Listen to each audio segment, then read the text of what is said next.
Jonathan Williams' career trajectory has been, I don't know, unusual, you might say. He picked up a guitar at age 13 and would go on to open for the likes of Trooper, Dr. Hook, and Kim Mitchell. And then he joined the RCMP. But during his 14-year policing career, he found himself struggling with PTSD.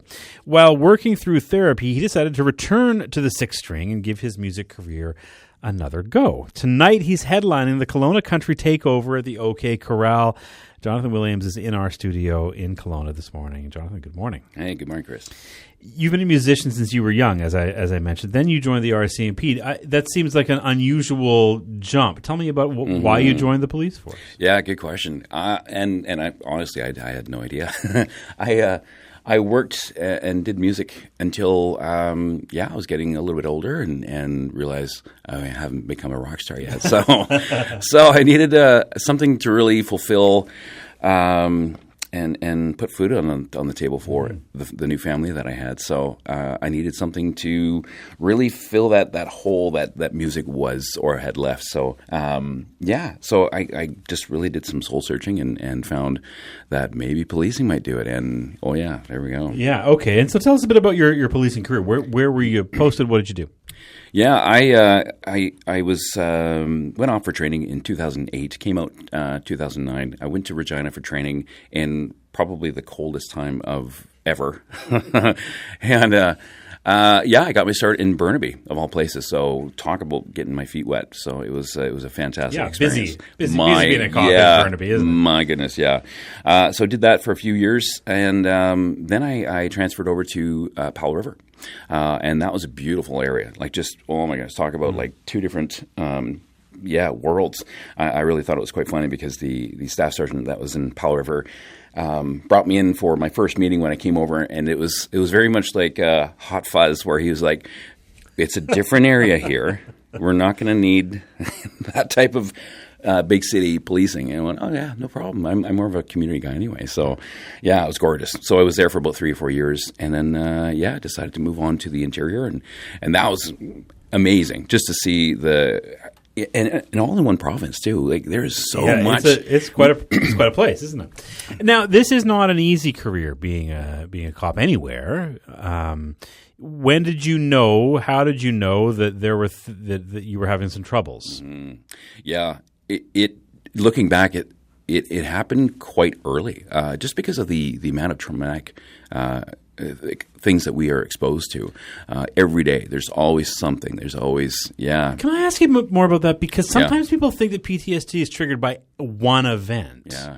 But if you're a police officer, you're seeing the people at their worst literally every day. Yeah. Yeah. Exactly. And so, what does that do to your psyche? Yeah. It changes the feeling of safety for us, because if we're like you said, most people only have and it's tragic when we have these moments in our life where we hit rock bottom. But policing is helping people every day with their rock bottom. So does it distort how you perceive the world? Very much so. Really? Yeah. Because if that can happen to that person, then it's this person. So your daily intake of life is very negative. And it's no wonder that sometimes when you're pulled over on the side of the road and there's your officer at the side of right outside your car, it's not a very most times it's not a very friendly face, because they don't know what's going to happen next. No. Yeah. No. Yeah. In fact, roadside stops have been proven to be the most risky things that officers could do. And so, so this is like a risk of the career. I'm sure almost all police officers have that kind of feeling. But when did it become? How did you know it was becoming something that was going to require actual work and a change in your life? Right, and good question. And you kind of don't. When you're working as a police officer, that is your new normal. So if I'm experiencing this and if I'm feeling this, are you feeling this too? And so we all have this common understanding, and that's why the relationship with members is so close, is because you've got my back, I've got yours. But it was in I think about 4 years when I had an experience where I realized, oh my goodness, this is what this is. And not going into too many graphic details, but it was a suicide that I came upon, and I had to deal with the body. The family came, and you're watching the grief all unfold. And so I had, was stoic and had to be confident and work with. And there's a process to deal with this stuff. And it wasn't until 3 days where I woke up and I felt really sick, like I was sick with the flu.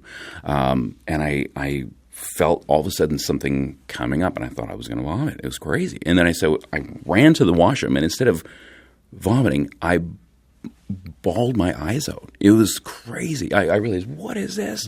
And I was crying, this amount of grief. But then as it was coming out, I realized this was just from 3 days ago. And then I went, oh no.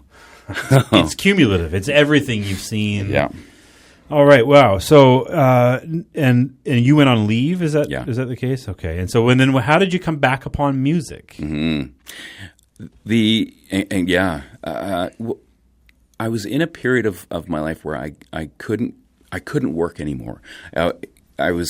It was always random times where I would feel that same sickness come over, and I'm like, oh no, here we go. I'm in my uniform. I'm in my police car. I'm responding to something. This can't happen now. And so that's when I took time off to deal with that and process it. And it was hard because you just feel so alone, and especially because we're dealing with things that most people don't, and that makes it even more alone. So the reason why I want to, why music came along is because it was the advice of a therapist that said, "Well, what did you? Really? Yeah, what did you do before policing?" And I said, "Well, actually, I was trying to be a rock star. So we should pick up an instrument again." And I said, "Well, yeah, I could try." And I had my guitar that I bought way back in '96, and I pulled that out, and it was amazing. The spark happened. And did it help? Yes. Tell me how. Yeah. Music has a way of that goes beyond words, of being able to express yourself. So it became my way of now communicating and allowing and healing where therapy and other things couldn't help me. There are people listening who maybe this may be resonating with. Yeah. Whether it's firefighters or there's so many people who have trauma in their day-to-day, whether it's from family or occupation or whatever it is. Having been through this, and obviously you're quite open about it, which not everybody is. Do you have little pearls of wisdom you'd like to share with people? Absolutely. Yeah, you are not alone. And it took me a while to realize that I wasn't either. And the more I talked about what I went through, the lighter the waves of depression, of anxiety, of panic attacks, of PTSD when it all hit. The more I talked about what I went through and to people and to therapists and stuff, the lighter it got. And so that's why I thought, oh my goodness, this is great. I welcomed anyone that was wanting to talk to me about it.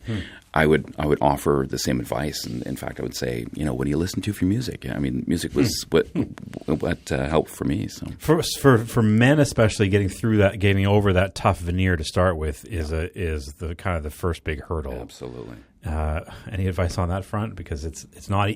Some people would literally rather die, than get over that hump. Yep, and that. And what you said right there, Chris, was one of those phases where I had to go through, of like I'm so lonely, no one can understand, and you feel that way when you're working too, because you just can't really get into certain details. There's very confidential information that you have to hold. Yeah. So you have I think we have your latest song here. Mm-hmm. You're playing tonight, as I mentioned. It's a long day for a musician. Can you set this up for us? You betcha. Yeah, so this is a brand new song that Jeff Johnson and I wrote. Jeff Johnson is a producer in Vernon. Yep. So we wrote the song together. We sent it to Nashville. We had Nashville record it for us at Saxman Studios. This is the same guy that works with Jelly Roll, Luke Combs. Unbelievable. sent it back to us. We laid down the vocals, and this song, Have It All, is about just realizing that you really it's not the material things that we have. It's love, man. It's love. It's the simple things in life that really you realize that I've got this. This is amazing. I'm happy.